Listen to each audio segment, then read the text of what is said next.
السلام عليكم ورحمة الله.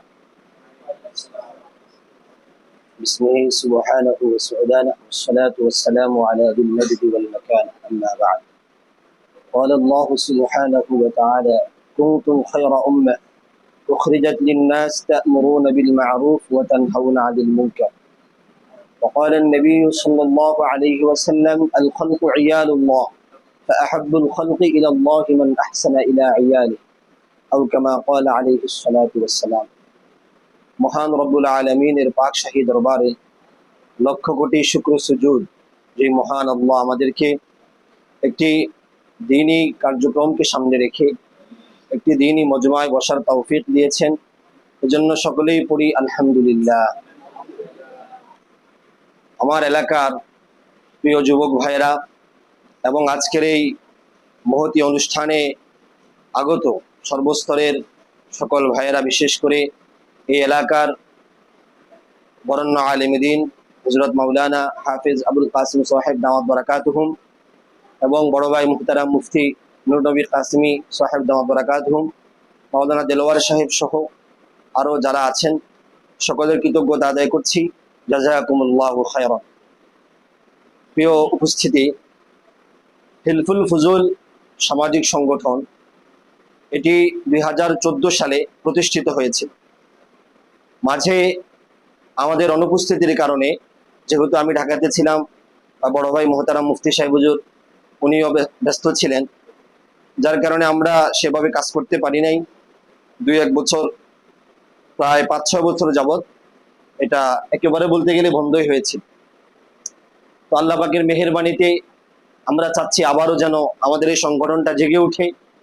আমরা চাই এই সংগঠনের ব্যানারে আমরা সবাই একতাবদ্ধ হই। আমার কথা বুঝছেন ভাইরা?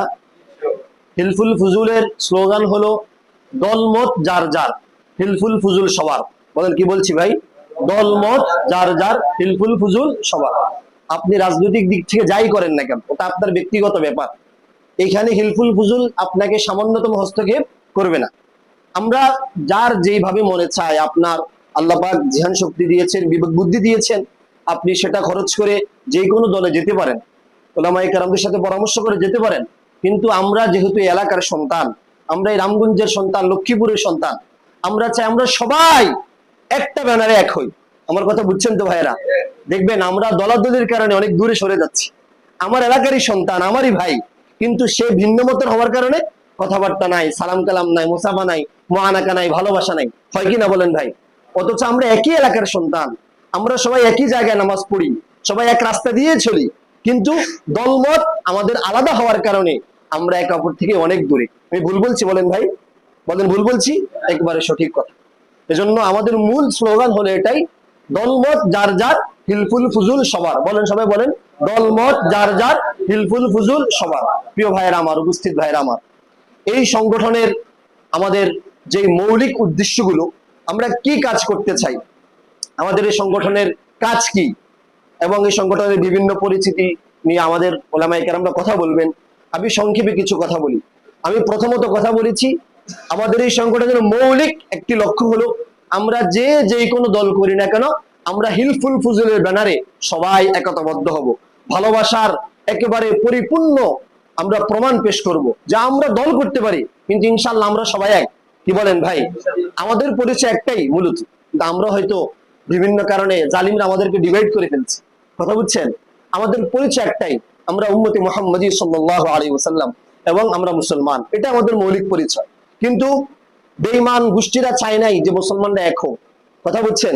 এজন্য তারা এমন এক থিওরি আবিষ্কার করেছে, যে থিওরির কারণে মুসলমান আর জীবনেও চাইলেও এক হওয়াটা বড় কঠিন হয়ে যাবে। এজন্য দেখবেন এক দলের নেতা আরেক দলের নেতাকে মেনে নেয় না, কয় না আমার নেতাই সেরা, আমার নেতাই উনি রাষ্ট্রপ্রধান হতে হবে। এটা গণতন্ত্রের থিওরি, ওরা চাইছে এটা করতে এবং ওরা সাকসেস হয়েছে। কিন্তু আমরা চাবো না, ওদেরকে সাকসেস আর হতে দেওয়া যাবে না। আমরা দল করতে পারি যে যাই করি না কেন, কিন্তু আমরা ইনশাআল্লাহ এই হিলফুল ফুজুলের ব্যানারে আমরা সবাই এক। কি বলেন ভাই? ইনশাআল্লাহ আমরা একে অপরের প্রতি ভালোবাসার পরিপূর্ণ প্রমাণ দিব। আমার এলাকার ভাই মানে সে আমার কলিজার টুকরো। কথা বুঝছেন? সে হিন্দু হোক, যাই হোক না কেন, সে আমার কলিজার টুকরো। এখানে সে কোন দল করে, সে কি আওয়ামী লীগ, বিএনপি না কোন দল, আমার দেখার প্রয়োজন নেই। আমার এলাকার সন্তান, আমার মুসলমান ভাই, উম্মতে মুহাম্মদী, সে আমার আমার কলিজার টুক। কথা বুঝছেন তো ভাইরা?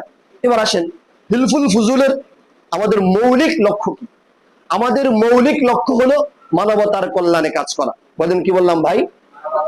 মানবতার কল্যাণে কাজ করা। আর এই কাজের জন্যই আমাদেরকে সৃষ্টি করা হয়েছে। সুবহানাল্লাহ বলেন। আল্লাহ তাআলা বলেন উখরিজাত লিন্নাস কুনতুম খায়রা উম্মাহ উখরিজাত লিন্নাস, তোমরাই শ্রেষ্ঠ জাতি, তোমাদেরকে সৃষ্টি করা হয়েছে মানবতার কল্যাণের জন্য। উখরিজাত অর্থ যদিও বের হওয়া, মূলত এখানে অর্থ হচ্ছে সৃষ্টি করা। আল্লাহ পাক তোমাদেরকে সৃষ্টি করেছেন কিসের জন্য বলেন?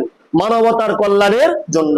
তোমরা সৎ কাজে আদেশ করবে, অসৎ কাজে বাধা প্রদান করবে। এই সৎ কাজে আদেশ, অসৎ কাজে বাধা প্রদান এটা বিশাল একটা কথা। কথা বুঝছেন ভাইরা? যত ধরনের কল্যাণকর কাজ আছে, আপনি নিজে করা, অন্য কাউকে করতে বলা, সবগুলো সৎ কাজে আদেশ। কথা বুঝছেন ভাইরা? যত ধরনের অকল্যাণকর কাজ আছে যেগুলো আল্লাহ পাক পছন্দ করেন না, মুহাম্মদ আরবি পছন্দ করেননি, সবগুলোই হলো কি বলেন? অসৎ কাজে নিষেধ। কথা বুঝছেন তো ভাইরা? তাহলে আমাদের মৌলিক লক্ষ্য কি বলেন? মানবতার কল্যাণে কাজ করা। কি ভাই এই ব্যানারে আমাদের এক হইতে কোনো সমস্যা আসেনি বলেন? আমরা সবাই যদি পুরো এলাকার সবাই মিললে যদি মানবতার কল্যাণে কাজ করি, কোনো সমস্যা আছে বলেন? এখানে দলাদলি কিছু লাগবে? কোনো দলের প্রয়োজন আছে? কোনো দলের প্রয়োজন নেই। আমাদের পরিচয় একটা, আমরা উম্মতি মুহাম্মদী, আমরা মুসলমান, এটা আমাদের পরিচয়। কথা বুঝছেন তো ভাইরা? এবার আসেন আরো মৌলিক কিছু কথা বলি। আমরা কয়েকটি দিকে লক্ষ্য করে কাজ করতে পারি। সেই দিকগুলো কি? যদি কেউ এই দিকগুলো লক্ষ্য করে কাজ করে, ইনশাআল্লাহ গোটা পৃথিবীতে সে শ্রেষ্ঠ মানুষে পরিণত হবে ইনশাআল্লাহ। সেই কাজগুলো কি? মুহাম্মদ আরবি সাল্লাল্লাহু আলাইহি ওয়াসাল্লাম যখন প্রথম ওহী প্রাপ্ত হয়েছিলেন, তো ওহীর প্রভাবে মুহাম্মদ আরবি নিজের উপরে আশঙ্কা বোধ করতেছিলেন। তিনি ঘরে আসছেন, আসার পরে হযরতে খাদিজাকে বলতেছেন রাদিয়াল্লাহু তাআলা আনহা, জাম্মিলুনি জাম্মিলুনি, আমাকে কম্বল দিয়ে আবৃত করো, আমি মনে হচ্ছে হালাক হয়ে যাব, আমি মনে হয় শেষ হয়ে যাব। এভাবে তিনি আশঙ্কা বোধ করতেছিলেন। তখন হযরতে খাদিজা যেই কথাগুলো বলে বলে মুহাম্মদ আরবি সাল্লাল্লাহু আলাইহি সাল্লামকে সান্ত্বনা দিয়েছেন, এগুলো আমাদের কাজ। বলেন সুবহানাল্লাহ। যে গুণগুলোর কথা বলে বলে মুহাম্মদ আরবির ভিতরে যে গুণগুলো ছিল, সেই গুণগুলো উল্লেখ করে করে হযরতে খাদিজা আল্লাহ রাসূলকে সান্ত্বনা দিয়েছেন। কি কি? তিনি বলছেন ওয়াল্লাহি কাল্লা ওয়াল্লাহি লা ইউখজিকা আল্লাহু আবাদা, অসম্ভব, কখনো হতে পারে না, আল্লাহ আপনাকে কখনো লাঞ্ছিত করবেন না। কেন?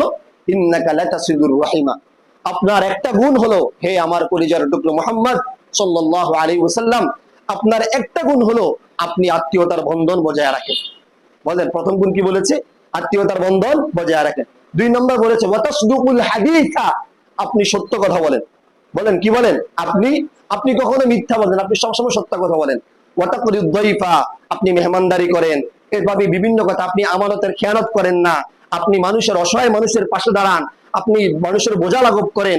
মোট কথা মানব কল্যাণের যতগুলো দিক আছে সবগুলো দিকের একটা মূল প্যাকেজ ছিলেন আমাদের মুহাম্মদ আরবি সাল্লাল্লাহু আলাইহি ওয়াসাল্লাম। এই প্যাকেজ আমরাও হতে চাই। কথা বুঝছেন নি ভাইরা?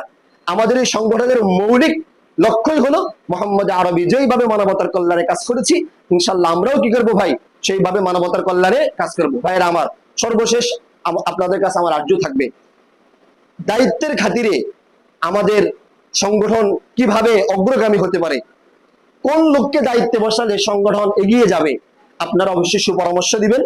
ইনশাআল্লাহ আমরা সেই পরামর্শ মোতাবেক কাজ করব। এবং ভাইরা আমার, হাত জোড় করে বলছি, আমাদের বিশ্বাস এবং আপনারাও বিশ্বাস করবেন ইনশাআল্লাহ, এই সংগঠন সামান্যতম কোন রাজনৈতিক প্রভাব দ্বারা প্রভাবিত নয়। আলহামদুলিল্লাহ বলেন। অতএব আমরা এই সংগঠনের ব্যানারে এক হতে কোনো সমস্যা নেই। আমাদের ভাই মুহতারাম মুফতি সাহেব হুজুর, ইনশাআল্লাহ আপনারা ওনার কথা শুনলে বুঝবেন যে আমাদের কি আবেগ, কি চাহিদা।